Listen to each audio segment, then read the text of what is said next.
What do you call it when a superpower threatens to invade a peaceful nation to steal back what it once extorted through war and coercion? In Washington, they call it foreign policy, but in Panama, they call it history repeating itself. In grand 2025 inaugural address, Trump dropped a bombshell that reverberated all the way to Central America. He declared that the United States would take back the Panama Canal. Yes, you heard that right. Take back. This wasn't some off-the-cuff remark. This was prime-time Trump, aiming for the headlines and hitting them with a sledgehammer. Now, some might think, oh, it's just business. He's probably upset about shipping rates or something. And yes, his rhetoric did touch upon Panama supposedly mistreating the United States, breaking promises, and overcharging American ships, claims that tend to fall apart under close scrutiny.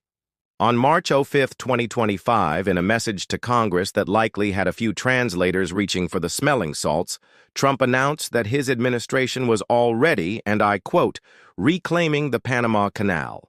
Reclaiming. It's a word choice that implies something was unjustly taken, conveniently glossing over the rather complex and, shall we say, persuasive methods the United States employed to get its hands on the Canal Zone in the first place.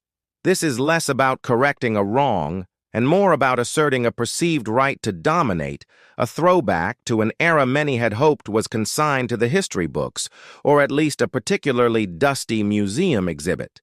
This flexing of geopolitical muscle is, at its core, an attempt to reassert a narrative of American exceptionalism so potent it borders on the fantastical. It's about challenging Panamanian sovereignty with the casualness one might use to question a restaurant bill. The dismissal of international law and historical agreements, like the Torrijos-Carter treaties that painstakingly returned the canal to Panama, is not a bug, but a feature of this approach. To understand the sheer audacity of taking back the Panama Canal, we need to rewind the clock not just a few years, but over a century to a time when America's foreign policy often involved a big stick and not much soft-speaking. In 1903, the United States, under Theodore Roosevelt, decided it quite fancied a canal through the Isthmus of Panama, which was then a province of Colombia. When Colombia proved reluctant to agree to America's terms for a canal treaty, well, let's just say the United States suddenly became very supportive of Panamanian independence. It was a classic case of strategic assistance, where United States warships just happened to show up, deterring Colombian forces while Panama declared its secession. It was nation-building via gunboat diplomacy, a move widely seen as colonial coercion. With Panama now a newly minted and conveniently grateful nation, the United States moved swiftly to secure its prize. The Haibunau-Varilla Treaty was signed, granting the United States control in perpetuity over a 10-mile-wide strip of land, the Canal Zone. This wasn't a lease. It was an outright United States territory carved from the heart of Panama, a sovereign wound that would fester for decades. The United States then embarked on the monumental task of building the canal, an engineering marvel. Yes, but one built on a foundation of manipulated politics and asserted dominance. The Canal Zone became, for all intents and purposes, an American colony, a slice of the United States plonked down in Central America, complete with its own laws, government, and military presence. Life within the Canal Zone was a stark illustration of the power dynamics at play. It was a militarized, racially segregated enclave, an American bubble where Panamanians were often treated as second-class citizens in their own country. United States citizens, or Zonians, lived a privileged existence, separate and unequal from the Panamanians outside the zone's fences. This created deep resentment and sowed the seeds of future conflict. The canal might have been a triumph of engineering and a boon for global trade, but for many Panamanians, it was a daily reminder of their nation's compromised sovereignty and the heavy hand of its powerful northern neighbor, a symbol of United States imperial reach. This simmering discontent boiled over spectacularly on January 9, 1964, a day now solemnly commemorated in Panama as Martyrs' Day. Panamanian students attempted to raise their national flag alongside the American one in the Canal Zone, a simple act of patriotic assertion. The ensuing confrontation with zone police and residents, followed by United States military intervention, resulted in the deaths of over 20 Panamanians and several United States soldiers. Martyrs' Day became a searing symbol of Panamanian suffering and their unwavering desire to reclaim full control over their territory. It underscored that the canal was not just concrete and water, but a deeply emotional issue, intrinsically linked to national identity and dignity, a fact conveniently ignored by those now calling to take it back. The fight for Panamanian sovereignty over the canal was a long and arduous one, a testament to the nation's resilience and determination. It wasn't a sudden whim, but a decades-long struggle, marked by diplomatic negotiations, protests, and an unwavering national consensus that the Canal Zone, an American enclave on Panamanian soil, was an unacceptable affront to their independence.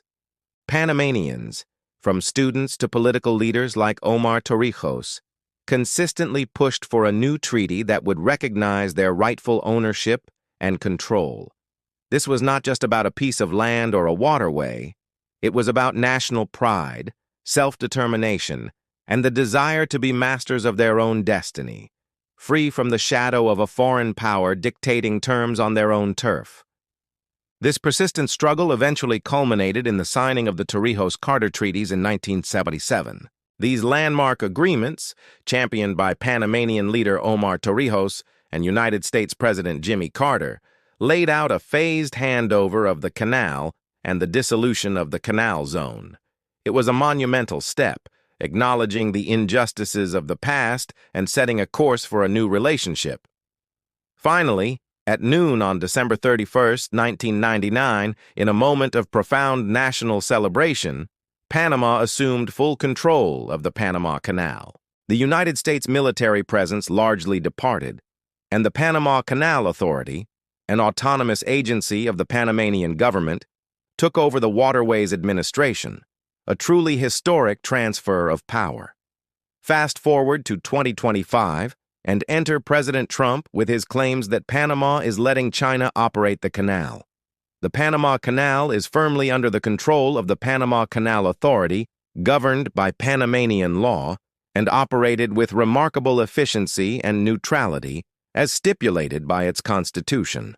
The Panama Canal Authority is an autonomous Panamanian agency, not a subsidiary of Beijing. The idea that Panama, after fighting for nearly a century to regain its canal, would simply hand over the keys to another global power is frankly insulting to Panamanians and demonstrates a fundamental misunderstanding or perhaps a willful ignorance of the situation on the ground. So, where does this China narrative come from? Well, Chinese companies, notably Hong Kong-based C.K. Hutchison Holdings, have indeed operated container ports at both the Atlantic and Pacific entrances of the canal since 1997. However, operating a port terminal is vastly different from operating the canal itself. It's like saying the guy who runs the hot dog stand outside Yankee Stadium is managing the New York Yankees. Furthermore, in 2025, C.K. Hutchison even agreed to sell its port leases to the United States-based firm BlackRock, pending Chinese regulatory approval, a development Trump conveniently frames as part of reclaiming the canal. Trump's dramatic claims of Chinese soldiers running the canal are pure fiction, a ghost conjured to justify an aggressive stance. Now, while Panama rightfully controls its canal, the Torrijos-Carter treaties did include a rather significant and still contentious loophole, the treaty concerning the permanent neutrality and operation of the Panama Canal. This document grants the United States the right to intervene militarily to defend the canal's neutrality if it is threatened. What constitutes a threat, of course, can be a rather elastic concept, particularly when a superpower is looking for a pretext. This clause has always been a point of sensitivity, a lingering shadow of U.S. influence that Panamanians are understandably wary of, especially when rhetoric about taking back the canal starts flying around Washington with such abandon. Adding another layer to this complex situation, on April 8, 2025, U.S. Defense Secretary Pete Hegseth and Panamanian President José Raúl Mulino signed a new security cooperation agreement. This deal includes provisions for U.S. troop rotations, joint training exercises with Panamanian security forces, the reopening of the former U.S. Army base Fort Sherman as a jungle training school, and a more visible U.S. Navy and Air Force presence. While framed as cooperation, these moves, especially in the context of Trump's aggressive canal rhetoric, have understandably raised eyebrows and anxieties both within Panama and across Latin America, stirring memories of past interventions and a feeling of déjà vu, and well, not the good kind. Despite any agreements signed by their government, the Panamanian people have consistently demonstrated an incredibly strong commitment to their national sovereignty and a deep-seated opposition to any notion of renewed U.S. control over the canal or their territory. President Mulino himself, along with PCA officials, has repeatedly and firmly denied any possibility of transferring canal ownership back to the U.S.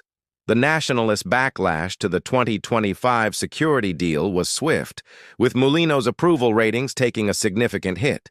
This public sentiment is a powerful force, rooted in a history of struggle and a profound desire to maintain the hard-won independence of their nation's most vital asset. They didn't spend the 20th century fighting for control only to give it away in the 21st. It's also worth noting the careful tightrope Panamanian officials are walking.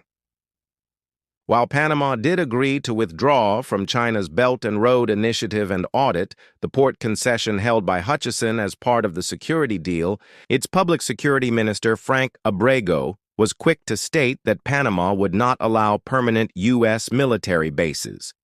The divergence in the joint statements following the agreement was also telling.